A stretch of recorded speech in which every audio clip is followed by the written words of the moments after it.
Today we're doing a deep dive into the world of dance. But hold on, we're not talking about any ordinary stage. No, no. Yeah. We're talking about the digital one, social media.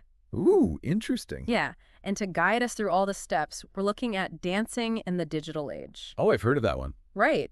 It's an article by the Uncensored Dance Mom, and it really breaks down this honestly kind of crazy relationship between social media and the dance community.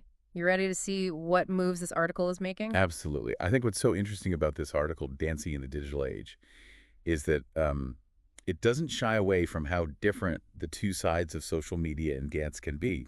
Oh, totally. On the one hand, it shows all the amazing opportunities social media has for dancers, global networking, constant inspiration, and of course, a stage with an audience bigger than any theater could hold. It's true. It's like, come on, you could learn from some of the most talented dancers in the world without even leaving your living room. Though I will admit, I did try to learn a hip-hop routine I saw on Instagram once.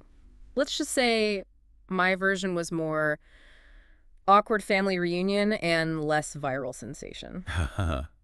Well, you've hit on a key point there. Oh. See, the article talks about this democratization of dance knowledge that we get with the internet, which is incredible.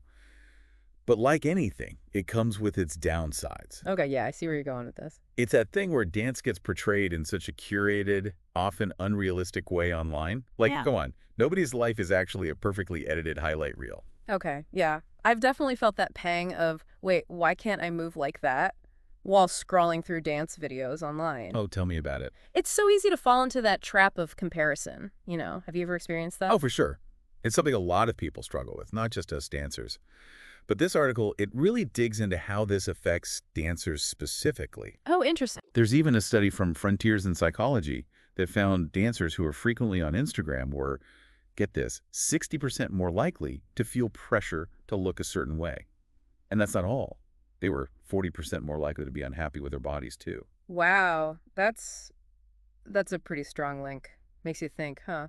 Definitely. It's easy to forget, isn't it, that what we see online, especially on social media, it's not always the full story. Totally, yeah. And it makes sense, right? It's like we're only seeing the very best, the highlight reel. And in the dance world, as the Uncensored Dance Mom points out, that's so true. For sure. The article actually mentions that even professional dance photos, you know, the ones we see in magazines and stuff, they usually involve like expert lighting, multiple takes. Oh, tons of takes. Right, and even some editing magic to get that flawless look. It's like that everywhere online these days. Oh, tell me about it. Think about it. Travel bloggers, they only show the stunning beaches, never the hours spent on delayed flights, Or foodies, right.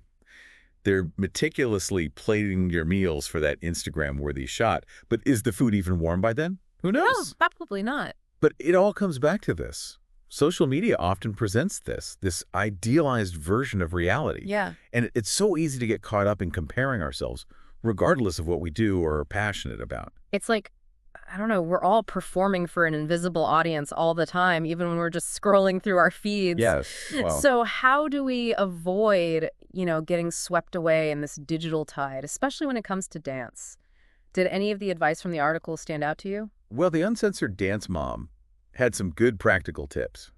One that resonated with me was the idea of really being mindful about who you're following online. Oh, yeah. Like if someone's feed consistently makes you feel, I don't know, inadequate or discouraged, just unfollow. It's okay, really. It's like social media Marie Kondoing, Out with the stuff that makes you feel bad and in with the good vibes. I love that.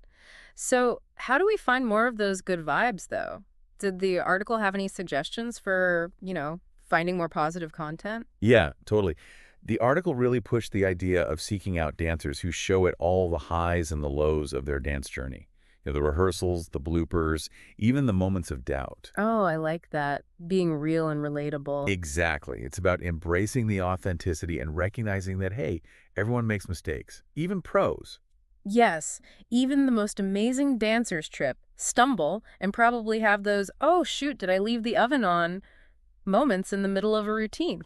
Definitely. Nobody's perfect, no matter how flawless their online presence might seem. It's so important to remember that, and you touched on it earlier, we're only seeing this little curated glimpse into someone's life, not the whole thing. It's like comparing your raw footage to someone else's highlight reel, right? Not a fair comparison. Nope, not at all. But even when you know that logically, it can still be tough to shake those icky negative feelings. What did the article say about dealing with that? Well, the article really stressed talking to someone you trust if you feel like social media is starting to get to you. It could be a friend, a fellow dancer, a therapist, anyone who can offer a listening ear and some perspective. Yeah, sometimes just saying those feelings out loud can make a world of difference. Absolutely. It's definitely important to acknowledge the challenges of social media. But, there's a flip side too. I don't think we should overlook the good stuff, like the sense of community it can create. What did you find interesting about how social media can be a positive force in the dance world? Honestly, I was struck by how social media can help dancers find each other. Like it lets us connect in ways that weren't even possible before. Yeah, yeah. It's such a powerful tool for building community, even across borders and time zones. It's true. Those viral dance challenges are a great example of that. Oh, absolutely. Remember the Renegade and Blinding Lights? So you could forget them. I even tried a few, though my kids might argue with the word tried. Uh-huh. See, those challenges show how social media can bring people together through dance. And the best part is, it becomes less about nailing every single move perfectly and more about just having a good time? Yeah, it's about being part of something. Exactly. It's about participating and connecting with others who love what you love. And there's actually research to back that up. Really? Yeah. The International Journal of Environmental Research and Public Health, they've published studies that show how mixing physical activity, like dance, with even just online social interaction can do wonders for our mental well-being. That makes a lot of sense, actually. It's like this double dose of good vibes, one from moving your body and another from feeling connected to others. I love that. A double dose of good vibes. Looking back at everything we've talked about, it seems like the relationship between social media and dance is, well, complicated. Definitely nuanced. There are definitely incredible benefits, but also some real challenges that, we've got to learn to navigate carefully. It's a balancing act, for sure. It's funny, thinking about this whole thing, What's that? it reminds me of something the Uncensored Dance Mom said at the end of the article really stuck with me. Oh, yeah. What was it? She said, social media, it's like dance. It's all about finding that balance. Wow. Yeah. I like that. Because social media is a powerful tool, right? It can be so good for connecting with people, finding inspiration, even expressing yourself. But it's also like a breeding ground for insecurities, right? Like we start expecting everyone to live up to these impossible standards. Exactly. I feel like it's that old saying, anything worth doing is worth doing in moderation. Right. Though maybe it's not even moderation, but more like mindfulness, paying attention. Ooh, I like that. What about the end of the article resonated with you? The Uncensored Dance Mom, she left us with this. Pay attention to how social media makes you feel.